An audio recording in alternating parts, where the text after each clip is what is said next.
Hello guys, welcome back to my YouTube channel. आशा है कि आप सभी काफ़ी अच्छे होंगे और अपने एग्ज़ाम की तैयारी आप सभी काफ़ी अच्छे से कर रहे होंगे।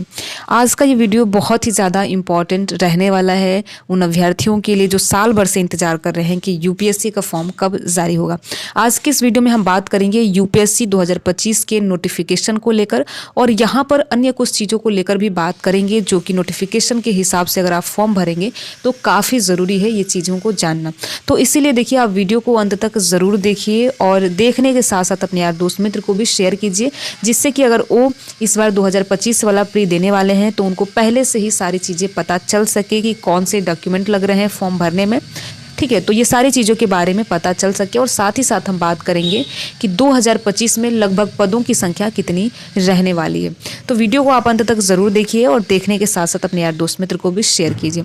देखिए, जिस प्रकार से यूपीएससी में पिछले कुछ महीनों से आप सभी ने देखा है जो पूजा खेड़कर का मामला सामने आया है, तो इसलिए देखिए जो यूपीएससी की छवि है खराब ना हो, इसीलिए यूपीएससी ने एक नया बदलाव किया है जो कि आप सभी को जानना, जो भी अभ्यर्थी इस बार एग्ज़ाम देने वाले हैं, जो भी इस बार फॉर्म भरेंगे, उनको जानना काफ़ी ज़रूरी है। यहाँ पर जो बदलाव हुआ है उस पर हम बात करेंगे। जैसा कि आप यहाँ पर देख सकते हैं, यूपीएससी में महत्वपूर्ण 2 बदलाव के बारे में बात करेंगे। कौन कौन से डॉक्यूमेंट हैं जो आपको इस बार चाहिए ही चाहिए, इस पर भी हम बात करेंगे। तो देखिए, इन्हीं सारी चीज़ों के लिए आपको वीडियो को पूरा देखना पड़ेगा, जिससे कि सारी जानकारी आपको इस सिंगल वीडियो के माध्यम से पता चल सके।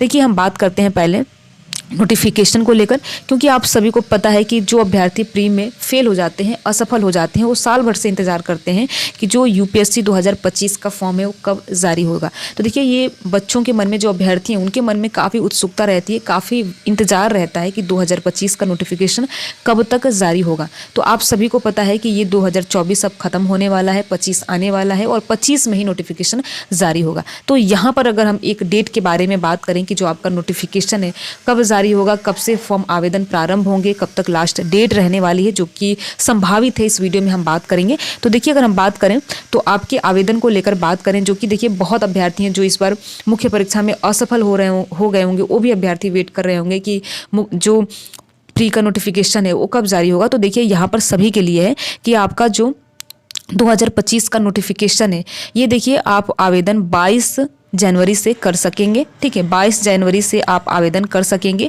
और देखिए संभावित है कि आपका जो नोटिफिकेशन है, ठीक है, जो आपका नोटिफिकेशन है ये जनवरी के पहले सप्ताह में जारी कर दिया जाए। तो आप 22 जनवरी से अपना फॉर्म भर सकेंगे और साथ ही साथ अगर हम बात करें अंतिम तिथि को लेकर तो लगभग 11 फरवरी तक, ठीक है, लगभग 11 फरवरी तक आप अपना यूपीएससी का जो प्री का फॉर्म है वो भर सकेंगे। तो इन चीज़ों को आपको ध्यान रखना है और साथ ही साथ देखिए क्या ज़रूरी चीज़ें हैं। आप सभी को पता है कि जब हम आवेदन करते हैं तो कुछ डॉक्यूमेंट हैं जो हमको चाहिए ही चाहिए होता है।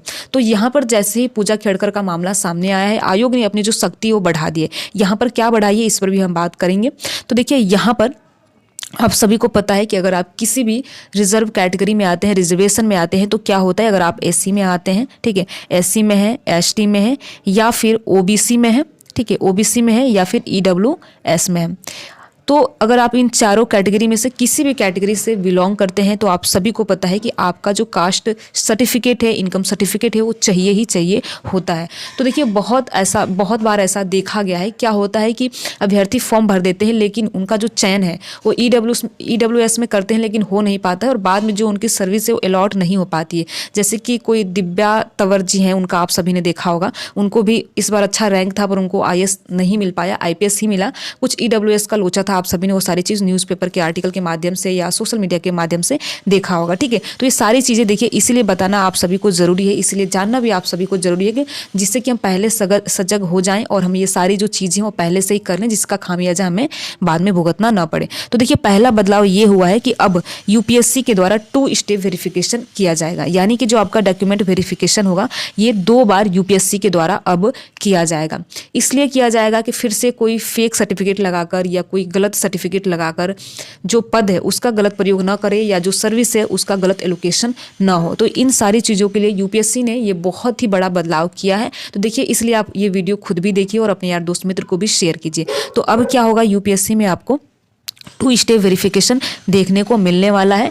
तो यानी कहने का मतलब ये है कि अगर जो भी आपका डॉक्यूमेंट है, चाहे आपका एससी का हो, एसटी का हो, ठीक है, या फिर ओबीसी का हो या फिर ईडब्ल्यूएस का जो आप इनकम सर्टिफिकेट लगाते हैं, तो ये इन सभी डॉक्यूमेंट का आपका 2 स्टेप वेरिफिकेशन होगा, यानी 2 बार इसको वेरीफाई किया जाएगा। ठीक है, ये तो रही पहली बात। और दूसरी बात ये है कि जो आपका एसटी का सर्टिफिकेट है, जो आप कास्ट सर्टिफिकेट लगाते हैं एसटी का या फिर एससी का, ये आपका सेंट्रल वाला होना चाहिए। ठीक है, क्योंकि देखिए ऐसा इसलिए किया गया है कि कुछ राज्य में ऐसा होता है कि उसको एससी या एसटी माना जाता है, लेकिन सेंट्रल में वो ओबीसी में आता है। तो जो आप सेंट्रल के हिसाब से जो आपकी कास्ट रहेगी वही यूपीएससी में रहने वाली है। ठीक है, कहने का मतलब ये है कि अगर आप मान लीजिए एससी कास्ट से बिलोंग करते हैं, अगर आप उत्तर प्रदेश से बिलोंग करते हैं और उत्तर प्रदेश में आपकी जो कास्ट है वो एससी कैटेगरी के अंदर आती है, लेकिन अन्य राज्य में ये ओबीसी में आती है, तो फिर आपका जो सर्टिफिकेट बनेगा ये बनेगा सेंट्रल वाला सर्टिफिकेट। लेकिन इसमें चीज़ आपको ध्यान देना है, लेकिन जो आपका कास्ट है ये आपका सेंट्रल में भी एसटी है और आपका जो स्टेट है उसमें भी एससी है,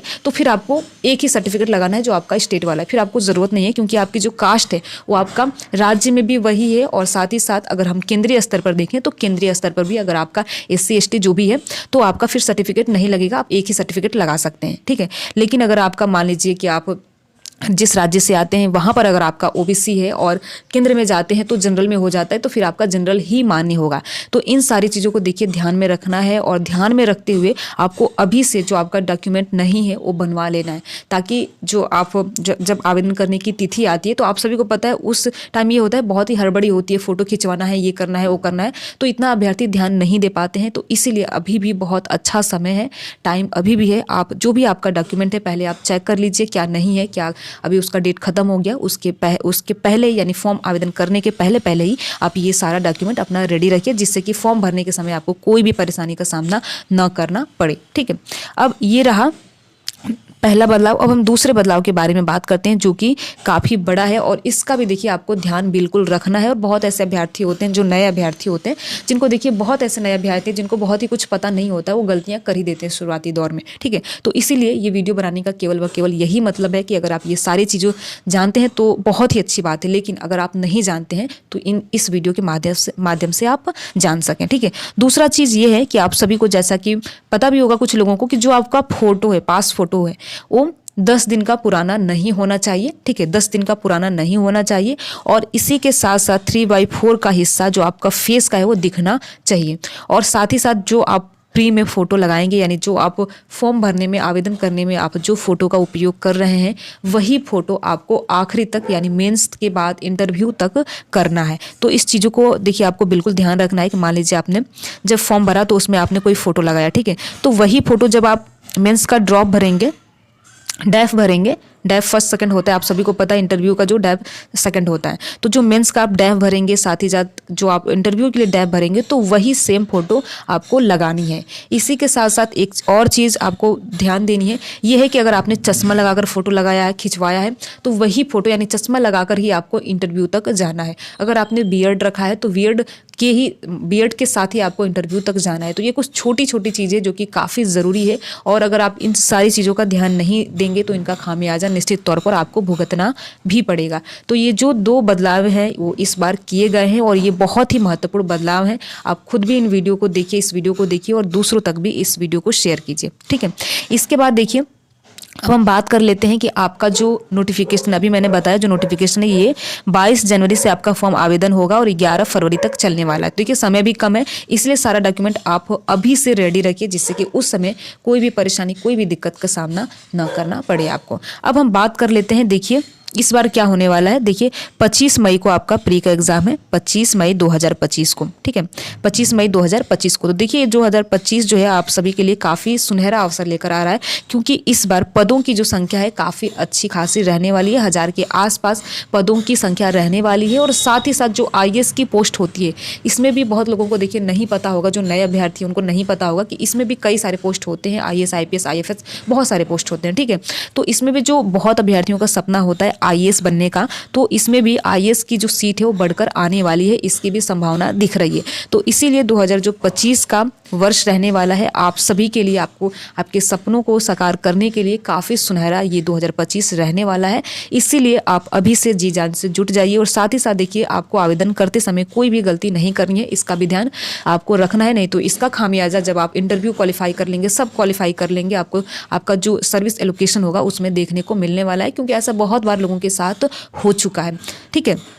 तो इसलिए देखिए, अगर हम बात करें 25 मई को आपका एग्ज़ाम होने वाला है, ठीक है। 25 मई 2025 को प्री का एग्ज़ाम होने वाला है। तो देखिए, समय अभी भी आपके पास अच्छा खासा है, 5 महीने के आसपास आपका समय है। तो आप ये जो समय है, आप उसको बिल्कुल अच्छे तरीके से यूटिलाइज़ कीजिए और एक बेहतर रणनीति के साथ अब आप अपने एग्ज़ाम की तैयारी करते रहिए, ठीक है। और इन सारी चीज़ों के बारे में जो भी मैंने आप सभी को बताया है, अगर आपको लगता है कि कुछ चीज़ें आपको समझ में नहीं आई है या किसी चीज़ में आपको संदेह हो, तो आप कमेंट बॉक्स में बेझिझक पूछ सकते हैं और मेरे द्वारा प्रयास किया जाएगा कि जो भी चीज़ें आप पूछे उसका आंसर दिया जाए।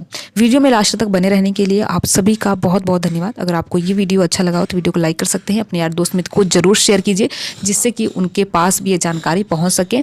और साथ ही साथ अगर आप किसी भी प्रकार का कोई सुझाव या राय देना चाहते हैं तो कमेंट बॉक्स में दे सकते हैं। Thank you.